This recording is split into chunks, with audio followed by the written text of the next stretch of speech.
Hi, and welcome to The Regulated Mother. I'm your host, Afshan Tafler, nervous system resilience coach and mother of a hypersensitive, high-needs child. If you're raising a differently wired kid with PDA, autism, OCD, ADHD, or big emotional needs, this is a space for you. Here we talk about what most people don't, how it really feels, how your nervous system responds, and how to find your way back to calm, courage, and connection, even on the hardest days. You're not alone. Let's begin. Why is it so hard to stay calm when your PDA or high needs child is melting down or being aggressive or severely controlling? You've probably heard people say things like, oh, just stay calm, just breathe, just don't react. But no one talks about why staying calm feels nearly impossible in the moments when you need it the most. Many people think that regulation is something you just know how to do. No one explains that there are skills that we need to actively rebuild or even build for the first time in our life, skills that many of us were never taught or that were conditioned, that life conditioned out of us, okay? And many of these skills that trauma actually shut down long before we even became a parent. Listen, regulation is not a personality trait, okay? It's a set of human capacities that allow you to stay present, grounded, connected, and flexible in the moments when everything in your body screams for you to fight, flee, or shut down. And the truth is this: if these moments feel hard, overwhelming, or impossible, that doesn't mean you're failing. It means you're needing to learn skills that you were never given to begin with. Okay, so today we are going to take a deeper look at the 15 essential skills. Yes, 15, not as quick tips or techniques, but as internal abilities that need to be developed and cultivated if you want to show up differently when your hypersensitive child needs you the most. So let's begin. The first skill is awareness, okay? Returning to your true self. Awareness is the foundation of regulation, okay? It's the ability to notice what's happening inside of you as it unfolds. So, for example, like your heartbeat is shifting and going faster, right? Or your muscles are tightening, or your thoughts are speeding up, or you're having more negative thoughts, or you have this impulse to yell or to just run away or shut down, okay? And that's rising in your body. So for many of us, this skill of awareness was never nurtured. Okay, we grew up believing that our thoughts were us, that our coping patterns were our identity, and that our emotional reactions defined us. We weren't taught to observe our experience. We were taught to be fused with it. Okay, we were taught that we are this mind, body, and survival system. But guess what? You're not. Okay, you're more than this nervous system and this survival system that's like wired for survival and reactivity. You're actually the awareness of it. Okay, that's what I believe that we are all truly. We are the awareness of this mind and body. Okay, when stress, trauma, or urgency, survival system, floods in, most people lose access to awareness entirely, okay? Because survival mode doesn't allow space for noticing, okay? Space for being with, or even just spaciousness, right? So rebuilding awareness means reclaiming the part of you that can witness without drowning. Okay, I call this the true self. It's actually not a part of you, it's who you truly are. Okay, it's the true self can be the curious observer or watcher of what is happening inside of you and outside of you, right? So it's the moment that you can say, oh, I notice what's happening inside of me, okay, and be with it. And then suddenly there's space, and within that space comes choice of to respond versus react. So this awareness is the doorway back to your true self, the steady part of you underneath the overwhelm who can be with, okay, be with the survival reaction instead of taken over by it, right? The ability to be with instead of taken over by the reaction is what helps create the pause between the trigger and the response and allows you to respond instead of react. Okay, so skill number 2 is interoception, okay? And that's the ability to feel what's actually going on in your body. Okay, so interoception is the skill of sensing your inner world, right? You can sense your tension building, you can sense your breath, you can sense heat, tightness, your pulse, the energy in your body. You can sense your hunger, whether you're having impulses to go to the bathroom, right? Like that's interoception. And it is one of the most important foundations of regulation, okay? If you want to stay calm in the heated moments, it is just so important because you cannot shift a state that you cannot feel, okay? Yet for countless parents, interoception is painfully difficult, okay? Many learned early in life that sensations were unsafe or overwhelming or too much. And so the brain adapted by numbing, dissociating, or disconnecting from the body's messages. Okay. Now, if you're neurodivergent or autistic, this becomes even more layered because your nervous system may naturally defend against overwhelming sensory input. And this makes sensations feel too loud or too sudden or too intense. And by the way, like chronic stress and trauma can do that to your system too, right? Then over time, what happens is that your body learns to mute or distort sensation as a form of protection, right? There's this protection against feeling. Okay, so rebuilding interoception teaches your system, okay, it's safe to feel. I can be here now. I can be here with what's happening in my body, okay, instead of shutting it out, shutting it out, shutting it out until you can't shut it out anymore and it takes over. Okay, so when you strengthen interoception, you also strengthen a part of the brain called the insula. It's the hub that links bodily sensations with emotional awareness, intuitive decision-making, empathy, and your core sense of self. Okay, and a stronger insula, which has been shown like longtime meditators have a stronger insula, it gives you clearer emotional signals, okay, a more accurate gut sense, a steadier inner world, and a deeper capacity for regulation and connection.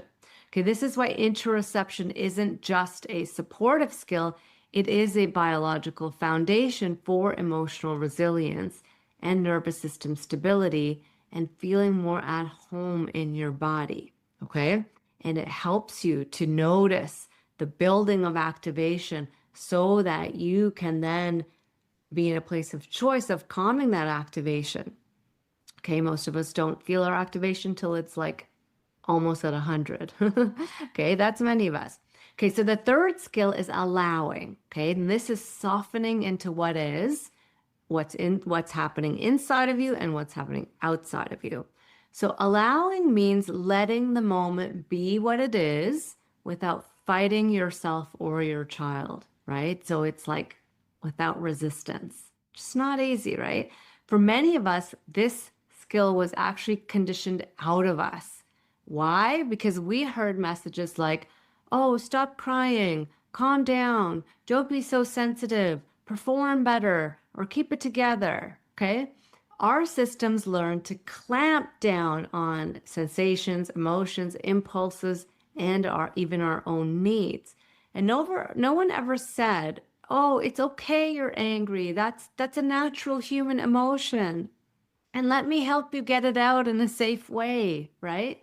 That would be allowing what is. But we never got that. Okay, so then in meltdown moments, we unconsciously fight what's happening both inside of us and outside of us, okay? Especially if it feels like intense anger or aggression. So we tighten, we brace against it, we rush to fix or control, we try to stop the behavior, we try to stop our own feelings, okay? But allowing what is, because it is here after all, is the opposite of controlling, fixing, or collapsing. And it's the softening, okay, that then creates enough space for regulation to begin, right? It's the letting go of resistance. So allowing means that you let the sensation rise without resisting it or pushing it down. And allowing, so that's allowing inside, right? What's happening inside of you. And then allowing what's happening outside of you means that you let your child's distress exist. Not easy to do without immediately trying to control or fix it. Okay, so I just want to say that allowing is not permissiveness and it's not condoning. Like you're not condoning bad behavior, which a lot of people think that allowing is, oh, I'm allowing my child to do this. Well, the behavior is here. So can we allow space for this reality? Okay, it's not permissiveness or condoning, it's just nervous system truth. Like the body cannot regulate what it's resisting. Okay, so softening and allowing what is here, because it is here after all, is what opens the door to regulation and then change. Okay, so it's important to understand that allowing all that is not the same as collapsing or giving up or slipping into the fawn response and saying, okay, fine, whatever, I'll just go along with this, So even though it can feel familiar, right? If you grew up needing to appease or stay small, right? Allowing can feel the same as like fawning or appeasing.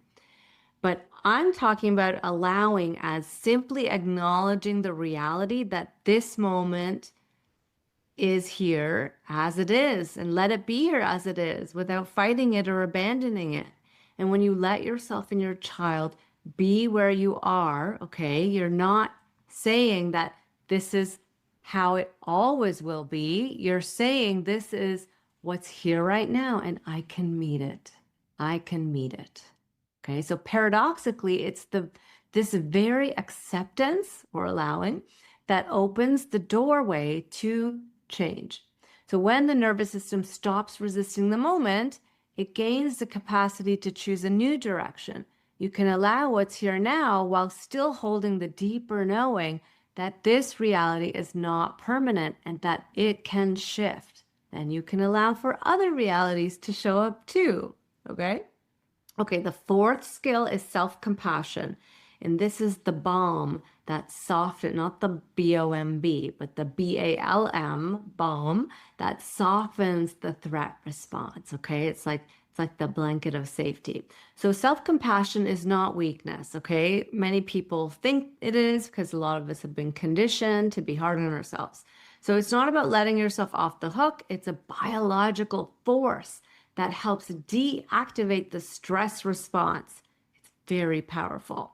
When you meet yourself with kindness in a hard moment, your brain receives the message, oh, I'm safe, I'm not alone, and I'm not failing, right? How many times do you feel like you're failing? So for many parents, compassion was never modeled to us. You may have grown up with more pressure, more criticism, more shame, or even comparison, right? Who didn't? Not me.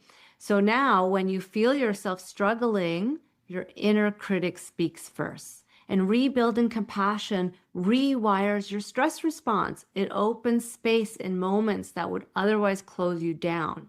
It softens your system enough for regulation to happen, and it is especially powerful to help you regenerate and rebuild capacity after a big challenge.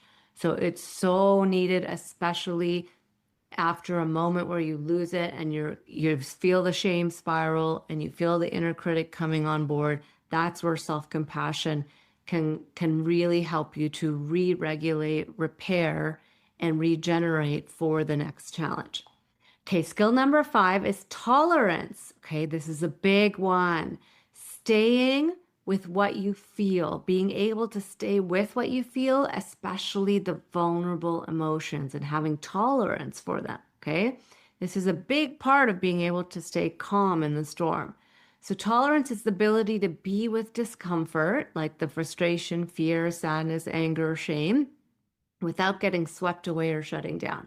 So many of us never learned this skill because no one taught us that feelings were safe, right? You need to be mirrored by your caregivers, like that they could tolerate your vulnerable or intense emotions. And then you learn that those emotions were not too much or not too dangerous or not too inconvenient, right? But if they didn't mirror that to you, then you learn the opposite. And then you also learn to bury them, or then you can't hold them in anymore and you explode with them, right? Because it's hard to clamp down. It takes a lot of energy to clamp down on emotions for that long. Okay. Or you try to avoid them entirely, right? We have a lot of avoidance behaviors that can come in. So this is why your child's big emotions feel so overwhelming to you, because there's not enough tolerance in your system, right? Their emotions ignite the emotions that you never learned to tolerate in yourself. So rebuilding tolerance is like strengthening an emotional core. It says, oh, I can be with this emotion. I don't have to fix it, hide it, or escape it. Okay. And tolerance allows your child to have their emotions without triggering yours. Like that is the place to be, right? So this is one of the most powerful forms of generational healing as well. So when we think about how often we were taught, either directly or indirectly, that emotions were bad or too much or something to hide, it becomes clear why tolerance is such profound generational work. Okay? So simply staying present with big emotions instead of collapsing or suppressing them is one of the most powerful acts of healing that you can offer yourself and your child. So every moment you tolerate an emotion without shaming it or shutting it down, you're unwinding a massive inherited pattern, okay? You're clearing emotional burdens that generations before you carried silently.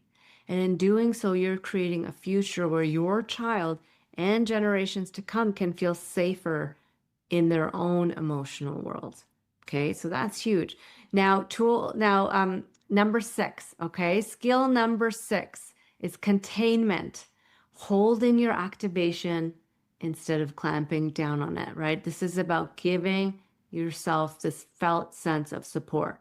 So containment is often misunderstood, right? We think containing something is suppressing it, clamping down, pushing it down, making the emotions or sensations disappear, right? It's this internal bracing that says like, oh, shove this down, right? So we all learn to clamp down. Okay, this is huge because our caregivers did, and society taught us that emotional composure equals strength, right? Okay, but containment is different, okay? Containment, which is taught a lot in the somatic experiencing world, which is a trauma processing modality that, works with the body. Containment is seen as the ability to hold your activation inside a blanket of safety. So it doesn't leak out as rage or implode inward as shutdown. So it's the skill of creating internal boundaries around your sensations so they have a container. Okay, so this is a container, not a prison. The prison would be clamping down and the emotions are all in the prison. But the container is like this blanket of safety, holding safe space for all of the emotions and sensations. Okay, so when you can contain instead of clamp, you can stay online and in moments that would otherwise overwhelm you. So your activation has space to exist within this safe container without taking over. So we can understand the power of containment by remembering what a distressed baby needs, right? So think of a baby, right? Like a baby's overwhelmed and they don't need someone to silence their emotions. They need holding, they need steadiness, they need the felt sense of, oh, I've got you, you're not alone, you're safe with me, it's okay to feel this, I'm here with you, right? That sense of support is containment, right? And they're held, that feeling of being held. So as adults, our nervous system still need the same kind of holding, especially if we never received it consistently growing up. okay? Because then it's like a missing need in our nervous system. And this is why containment is so essential for parents of high needs children who often don't feel supported, okay? So through this skill of containment, we learn to give ourselves what we once needed. Okay, the internal reassurance that I can hold this, I can support myself through the storm, and it's really the adult version of being held. One of the ways of containing yourself in the storm is like holding yourself in a hug, right?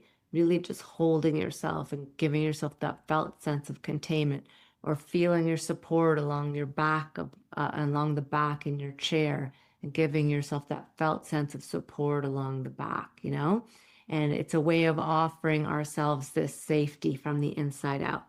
Okay, so skill number 7 is presence, coming back to the moment where choice lives. Now, presence is really the art of being here now, right? So not spiraling into the past and not bracing for the future. So chronic stress and trauma makes presence difficult, okay, because your nervous system learned that the present moment is not safe. So you live in anticipation or hypervigilance, scanning, waiting, or numbed out, distracted, dissociated, okay? But presence is what gives you access to the qualities that make parenting possible, right? Like in presence, we can gain creativity of how to handle this challenge. We have more problem-solving ability. We have more flexibility. We can bring humor to the table, connection, and we can access our intuition, perspective. We have perspective in the moment that our child is not giving us a hard time, but they're having a hard time. So if you can stay present in hard moments, your system could access the very capacities that would help you navigate those hard moments. So presence is the state where the best version of you comes online, okay? Rebuilding presence is not just about like meditation or stillness. It's about teaching your nervous system that this moment is safe enough to be with right now as it is. Okay, this is the biggest practice of all. Coming back to presence over and over and over again, coming back to presence, right? This is where regulation lives. So skill number 8 is titration and pendulation. And this is rebuilding the nervous system's natural rhythm. Okay, so the words titration and pendulation come from the somatic experiencing world. And your nervous system is designed to oscillate naturally, right, between activation and safety, activation and safety. And this rhythm of moving in and out of stress and safety is pendulation. It's how humans process stress, okay, and return to balance.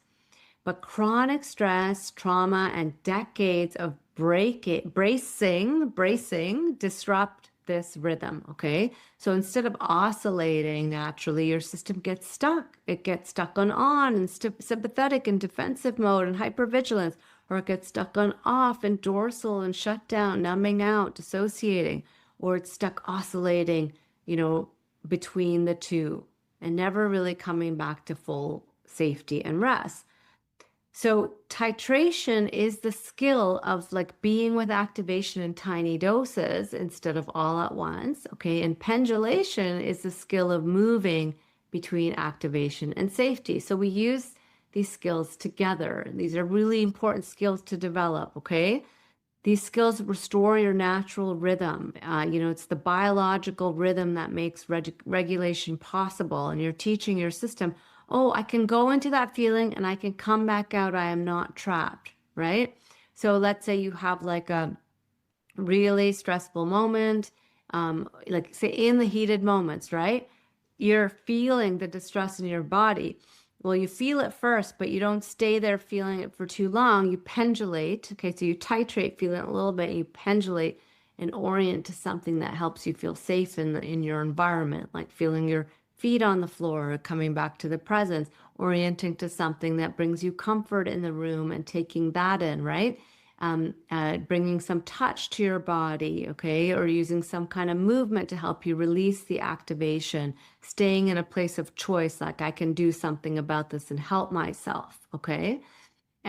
Because when you do this, you're teaching your system, right, that I'm not trapped. I can be in activation, I can come out of it. I can be in it, I can come out of it. And you're teaching your system that stress and safety can coexist together. Okay, so this rhythm is at the heart of healing your nervous system. Okay, and it's such an important skill to bring in.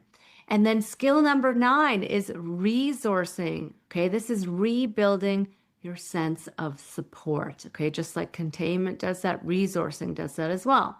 So a resource is anything, whether it's internal or external, that brings a sense of support, safety, steadiness, comfort, or connection. Okay. So it can be like you put your hand on your heart, you feel the comfort of that. That's a resource, right? The ground under your feet, you feel the sensations of the ground under your feet supporting you. That's a resource. A supportive thought, a reframe of a supportive thought that you bring in. The memory of someone who really cared for you and you feel their felt sense, right? Or a warm blanket, or nature. Nature can be a huge resource. Movement can be a resource. A glimmer of beauty, something in your environment that you love and you just take in, okay? A calming voice. Music can be a resource. And your own compassion. Okay, there's many things that can be your resources. The key is to find what is your resource that works to help your nervous system feel safe. Because most parents I work with, they regulate with their mind, right? We all do this by trying to stay calm. But the nervous system doesn't respond to thoughts alone. And in fact, the faster way the nervous system responds is to this felt sense of safety at the body level. So resourcing is how we bring that felt safety to ourselves, even when no one else is there to offer it. So like many parents feel deeply alone, okay? Especially when you're raising a PD or high needs child. And, it's so important in our world to build resourcing in, like this felt sense of, okay, I'm supported, I'm not doing this alone, right? As well as safety is here, even during this stressful challenge, safety and support is here. And I can bring that to myself, or I can feel it, through a safe other. And if there's no safe other, it could even be like an ancestor who's passed or something. So these resources are not luxuries, okay? They're biological needs. And we often forget to turn to them, okay, when we're chronically stressed. So turning towards and taking in the felt sense of resources can help immensely to build that felt sense of safety back in to daily life and in the triggering moments where you need it the most. So skill number 10 is curiosity, okay? This is reopening the prefrontal cortex and softening the threat response, okay? Curiosity is one of the most underrated regulation skills, okay? When your system goes into survival mode, curiosity shuts down instantly, and the brain narrows into threat, into urgency, into defensiveness, and into black and white thinking. And when you become even slightly curious, okay, thinking like, oh, what else might be happening here? What is my child trying to communicate? What if they're having a hard time instead of giving me a hard time? What if something else is going on here? What might be happening in my body right now? Then your prefrontal cortex comes back online and your amygdala's threat response begins to down-regulate. Okay, so curiosity literally brings your higher brain back into the conversation. And it creates space for flexibility, problem solving, compassion, creativity. And it's the shift from I must survive this moment to I can understand this moment. Okay, so curiosity turns threat into a different kind of possibility. Okay, new possibilities can open up. Okay, skill number 11, stress release awareness. Okay, letting your body complete what stress started. This is huge for us parents who get activated multiple times a day, okay? Stress doesn't simply disappear after a hard moment or a meltdown, okay? It stays in your nervous system unless it has a way out. So one of the big misunderstandings in our culture is the belief that time passing means stress gets resolved. And in reality, most of us carry years, okay, years of incomplete stress cycles in our bodies, okay? Think of all the times where you wanted to fight or say something, but you swallowed it down. And or you had all this fear and had nowhere to go, so you pushed it down, or you had tears that you pushed down. These freeze states come in, right? Trap everything down, and then those freeze states never get fully thawed out. And all of it remains stored when this stress cycle gets interrupted. Okay. And this is constantly happening in parenting because your child escalates, your system ramps into survival because that's what naturally happens. And instead of allowing your body to release and come all the way down after the meltdown, right? You end up staying tight, you end up staying busy, and you end up staying stuck on, bracing for what's next. Okay. So you stay on until your body can't hold anymore and then crashes into off. And over time, this erodes your capacity to handle stress, making each meltdown feel harder than the last. Okay. So rebuilding stress release awareness means allowing your nervous system to complete its cycle after stressful moments. So the easiest way to do this is after a big meltdown, instead of rushing into the next task, okay, or getting on your phone and scrolling, revenge scrolling, you let yourself just come fully down, right? You let the body come, like neurocept safety, right? Look around you, see that it's safe right now, everything's safe. Let your body fully come down. If you need to cry, you can cry. If you need to shake it off, you can shake it off, right? Return fully to feeling safe, and then your body will release the excess activation and move it out of your system and instead of trapping all that stress energy and chemicals in your body. Okay. So when this release is allowed, your nervous system actually repairs and regenerates, right? So instead of accumulating stress, you restore your baseline. And this is how you grow your capacity, okay? So that you can meet the next challenge with more ease rather than less ease, right?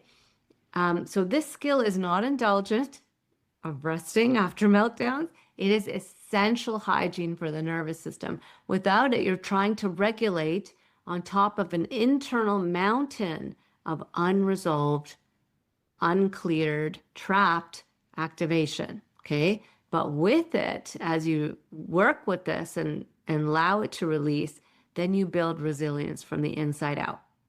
Okay, so stay with me here. We're on skill number 12, okay? And this is rest and real relaxation, relearning how to let your body come down, okay? So kind of follows on the tails of stress release. But I name this because it's so huge for all mothers, okay, who don't allow themselves to rest and feel like it's better to stay stuck on. But rest is the most misunderstood nervous system skills. And I'm turning this into a skill because it needs to become a skill, okay? Many people, they mistake that collapse, right? They collapse, they're so exhausted, they're done, they collapse, and they think that that's rest. But then collapse is actually the system giving up, shutting down, disconnecting. And real rest is something that's entirely different. It's what happens when the body actually feels safe enough to soften, to release tension, to breathe more deeply, and to restore its depleted reserves, right? Regeneration. We need regeneration in order to be able to rebuild and handle the next stressor with greater ease. So for many parents, especially those of us who grew up in environments that required hypervigilance or productivity, that's a big one, or like being good, right? True rest never felt safe, okay? Resting meant that you might be judged. Resting meant you weren't doing enough. Resting meant you would fall behind. Resting meant someone could get angry, okay? So you learn to go until stopping felt unbearable, okay? When you did stop, your nervous system didn't feel safe enough to relax, so it dropped into shutdown instead. These are the patterns that we developed way before our kids, by the way. It's just having our kids exacerbates them a lot more because we're spending so much time co-regulating that there's less time left. And then we stay stuck on trying to do everything right. And these beliefs that we hold rear their ugly heads, okay, and get stronger. So this is why so many parents say, I can't relax even when I'm exhausted, or I collapse at night but never feel restored. Your system doesn't trust that it's safe to let go.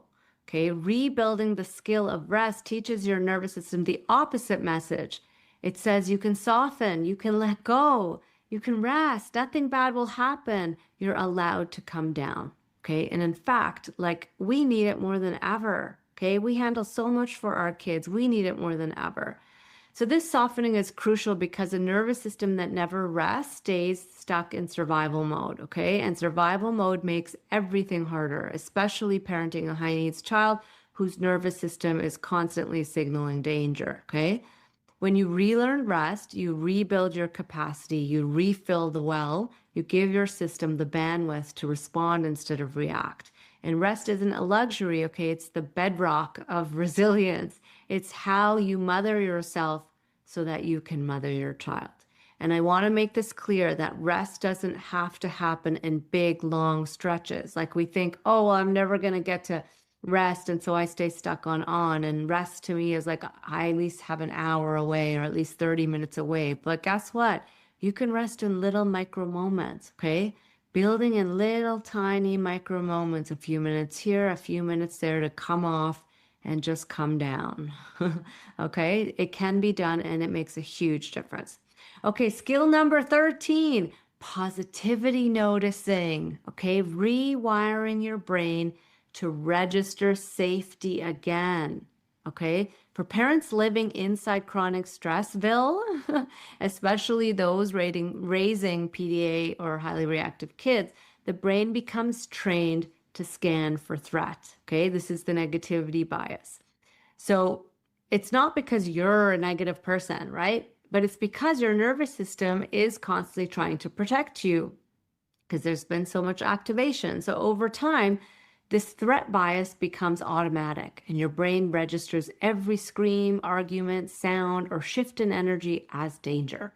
And it overlooks the tiny signs of ease or connection or progress, the tiny little signs. Those are so important to notice, right? So this is why parents often say, oh, nothing's getting better, nothing works, right? Even when small shifts are likely happening. Okay, it's because the brain simply isn't encoding them. It's only focused on the bad things that are happening. And many of us grew up in environments where the positives were rarely acknowledged, right? Like praise was always conditional, and loveliness or beauty or safety were overshadowed by stress. You know, we weren't taught this skill, right? So we either lost the skill or we weren't taught the skill of taking in the good, of letting in the warmth or connection or the quiet moments, like the little moments. This is so important to let those little moments land in your body, okay? These are called the glimmers. Okay, and I want to mention that positivity noticing is not, this is not about toxic positivity, okay? It's not pretending that everything is fine or forcing yourself to feel grateful. It's the gentle skill of allowing your brain to register the small moments of goodness that are already present, the little glimmers, the tiniest of things. Like I look at my plant and I take in the green and it makes me feel so good. I've trained myself, right? This is not like I'm not pretending it. It actually makes me feel good, okay? And these little pauses, these little micro moments of peace, they nourish your system. Okay, so this also might be noticing like your child softening a bit for a few seconds, or something like that you love about them, right? Or even just the warmth of the sunlight on your face, or taking in the beautiful blue sky, the little things. And every time you notice a cue of safety or a glimmer, your nervous system shifts. And the brain learns, oh, there's something good here. I'm not always in danger. Oh my gosh, like there's actually safety and goodness here too, okay? So these tiny shifts, they accumulate the more you do them, and they create this new internal baseline. And over time, like noticing the glimmers or the positive things rewires your nervous system to see the full truth of your life, that there's not just stress here, but there's also connection and growth and the good things too. Okay, so this skill rebuilds hope, and hope fuels healing.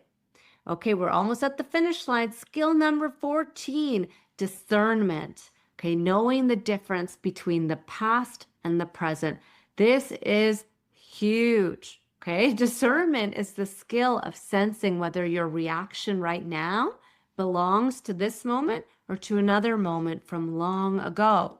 Okay, it's often said in trauma and neuroscience, in that world, that most of our emotional reactions come from our past wiring. Some people say even 90% of our reaction today doesn't actually have to do with what our child is doing. It has to do with all of our past wiring, okay?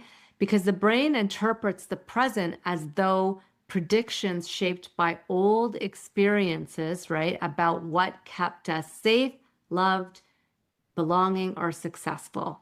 Okay, so when your child yells, refuses, or melts down, your nervous system isn't just reacting to what they're doing right now, it's reacting to every old pattern and meaning that you learned, okay, about what this intensity means. Okay, so when you grew up in environments where emotions were inconvenient, where success mattered more than connection, okay, obedience was equated with goodness, or where big feelings led to criticism or chaos, then your nervous system learned to treat intensity as threat. Okay, so there's this felt sense going on as well, right? Your nervous system feels like intensity is threat instead of, okay, intensity is here. It's part of this. Part of life, part of the challenges. I can be with it. It's okay. I'm safe even though intensity is here. But no, intensity feels like threat. This is because of past wiring. Okay, so today when your child becomes dysregulated, the mind jumps to meanings formed long ago. Okay, oh, if my child is aggressive, then I need more control over them. Or I'm a bad parent, or if they can't settle, it means they won't be accepted in this world, right? If they melt down, it means something is wrong with me or with them. Okay, these interpretations reflect old conditioning, not truth of your child's nervous system in this moment, not truth of their behavior. Okay, so discernment is the skill that allows you to pause and separate your past programming and conditioning from the reality of this moment. So programming says a good child is obedient, and if mine isn't, then something is wrong with them and me. Okay, but truth says my child is overwhelmed because their nervous system doesn't feel safe. This is not about my worth. Okay, it's a big one to grow into. So rebuilding discernment gives you the space to respond from clarity rather than from history. It allows you to see your child's distress for what it truly is, a nervous system communication, not a reflection of your competence. And it interrupts generational patterns at the root, at the level of perception, so that you can meet this moment with presence instead of your past pain. Okay, and last but not least, skill number 15, slowing down, interrupting the speed of survival. Okay, slowing down so hard. Oh my God, none of my clients want to slow down. Okay, slowing down is one of the most deceptively difficult nervous system skills, okay? Survival mode is fast, right? Fast thinking, do something now, fast reacting, fast bracing, fast shutting down into numbness and dissociation. It's the body's way of outrunning pain and threat and conflict or emotional overwhelm. And for many of us, speed became a lifelong coping strategy, okay? Oh, if I move fast enough, maybe I won't feel it. Maybe I'll stay in control. Maybe nothing bad will happen. But regulation lives in slowness, in slowing down. Presence lives in slowness. Healing lives in slowness. Connection lives in slowness. Okay? When you slow down, even just by 5%, you shift your nervous system from threat to awareness, and you go from reacting to choosing. You go from bracing to sensing. You go from spiraling to grounding. Okay, so slowing down opens the door to every other skill that you're rebuilding. Okay, awareness requires slowness, interoception requires slowness, allowing requires slowness, curiosity requires slowness. You cannot practice these skills at the speed of survival. So many parents struggle with slowing down, okay? You're not alone, okay? Because slowing down once felt dangerous. It may have exposed you to criticism, conflict, or vulnerability. So your system learned to stay ahead of the moment to outrun your inner world, okay? So rebuilding this skill teaches your nervous system, there is no emergency here. I can take my time. That's a hard one for many of us. But this one shift, slowing your breath, slowing your steps, slowing your words, slowing your expectations, it changes everything. It creates space for wisdom to emerge, your true self, okay? For your prefrontal cortex to come online, for your true self to lead in those hard moments. Slowing down transforms the entire landscape of parenting a high needs child. And this is what our kids need most, okay? So why all these skills were lost and how generational trauma shaped us. Okay, so I want to mention this because for generations, families lived inside cultural conditioning that discouraged emotional expression and punished sensitivity. Okay, so parenting models, they emphasize like compliance, obedience, behaviorism, emotional suppression, and good behavior and looking good on the outside to others. Like all of us grew up in this, okay? Children were taught, don't talk back, don't show your anger, never show your vulnerability. Emotions became this thing to be ashamed of, so they're dangerous now, inconvenient or embarrassing.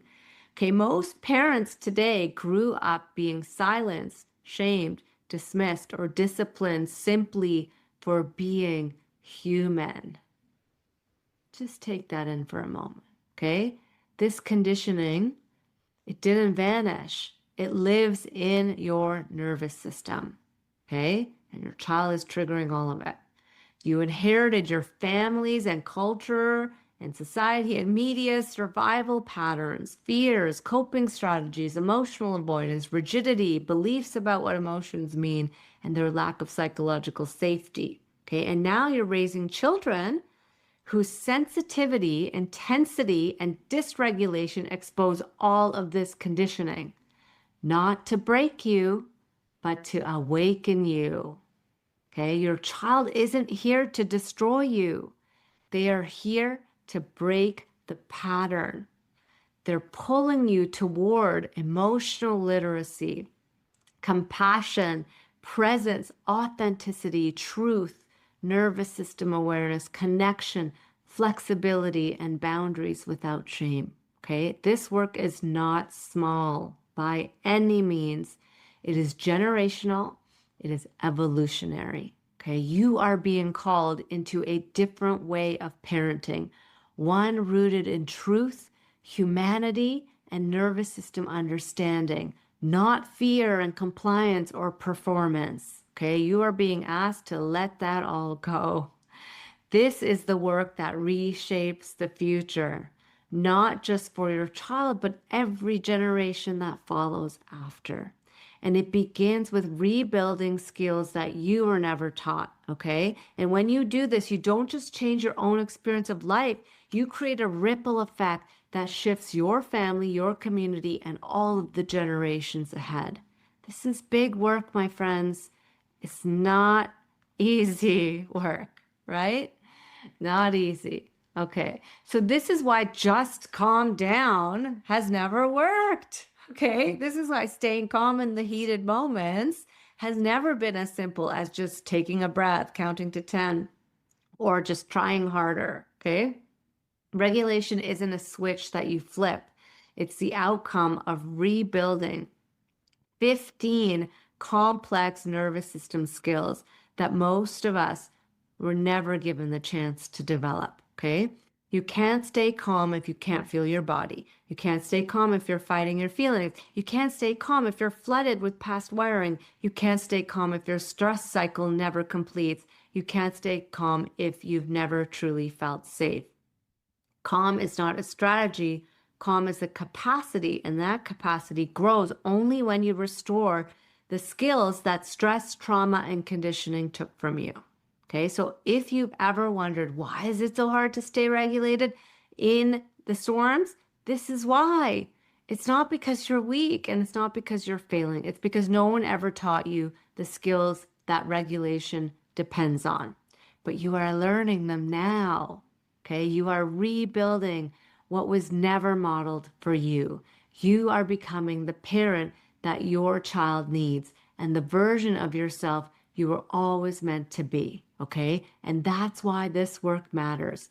Not because it makes you more calm, not just because it makes you more calm, even though that's what you want it for, but it actually makes you more whole, authentic, and true as well. So if you enjoyed this podcast and if it helped you, please like and please share with other parents who may need this messaging too. Thank you. Thanks so much for listening to The Regulated Mother. If this episode helped you feel a little more seen, grounded, or hopeful, I'd love for you to share it with another mom who might need it too. And if you want more nervous system tools and support, head to my website, illuminateyou.ca, to grab my free ebook and video series. Until next time, be gentle with yourself. You're doing brave and meaningful work.